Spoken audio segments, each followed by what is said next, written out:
नमस्कार दोस्तों, पारस के पत्थर की कहानी।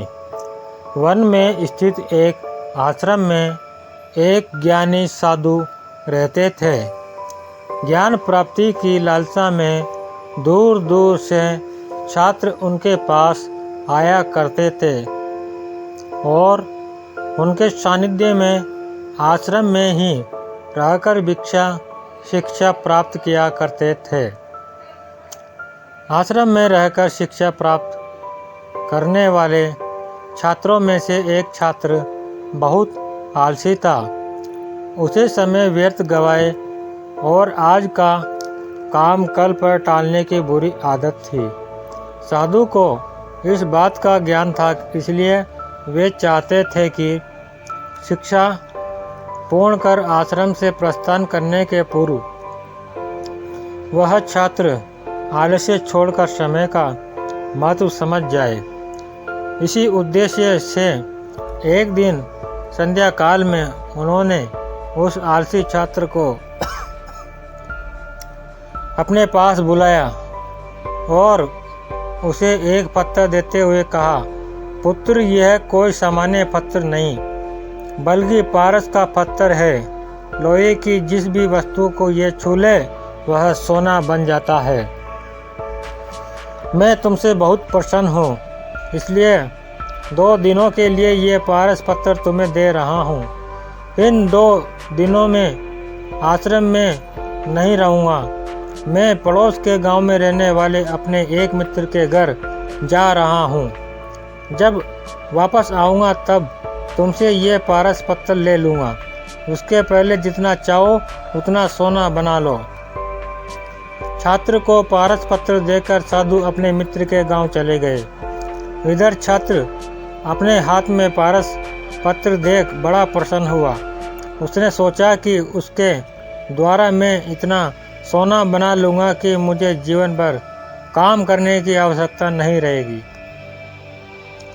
और मैं आनंद पूर्वक अपना जीवन व्यतीत कर पाऊँगा। उसके पास 2 दिन थे। उसने सोचा कि अभी तो पूरे 2 दिन शेष है। ऐसा करता हूँ कि एक दिन आराम करता हूँ, अगला पूरा दिन सोना बनाता रहूँगा। इस तरह एक दिन उसने आराम करने में बिता दिया।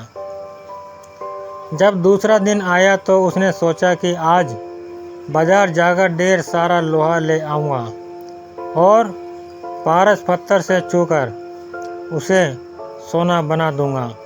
लेकिन इस काम में अधिक समय लगेगा नहीं, इसलिए पहले भरपेट भोजन करता हूँ, फिर सोना बनाने में जुट जाऊँगा।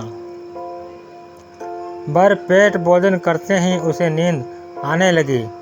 ऐसे में उसने सोचा कि अभी मेरे पास शाम तक का समय है, कुछ देर सो लेता हूँ। जागने के बाद सोना बनाने का काम कर लूँगा। फिर क्या, वह गहरी नींद में सो गया। जब उसकी नींद खुली तो सूर्य अस्त हो चुका था और 2 दिन का समय पूरा हो चुका था। साधु आश्रम लौट आए थे और उसके सामने खड़े थे। साधु ने कहा, पुत्र, सूर्यास्त के साथ ही 2 दिन पूरे हो चुके हैं। तुम मुझे वह पारस का पत्थर वापस कर दो। छात्र क्या करता, आलस के कारण उसने अमूल्य समय व्यर्थ गंवा दिया था और साथ ही धन कमाने का एक सुअवसर भी। उसने अपनी गलती का एहसास हो चुका था और समय का महत्व भी समझ आ गया। वह पछताने लगा। उसने उसी क्षण निश्चय किया कि अब से वह कभी आलस नहीं करेगा।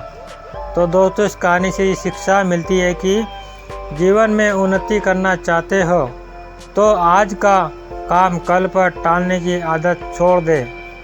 समय अमूल्य है, इसे व्यर्थ न गवाए, क्योंकि एक बार हाथ से निकल जाने के बाद समय कभी दोबारा वापस नहीं आता है। धन्यवाद दोस्तों। आपको कहानी कैसी लगी? आपके लिए ऐसी मोटिवेशन वीडियो लाते रहता हूँ, इसलिए चैनल को सब्सक्राइब ज़रूर करें।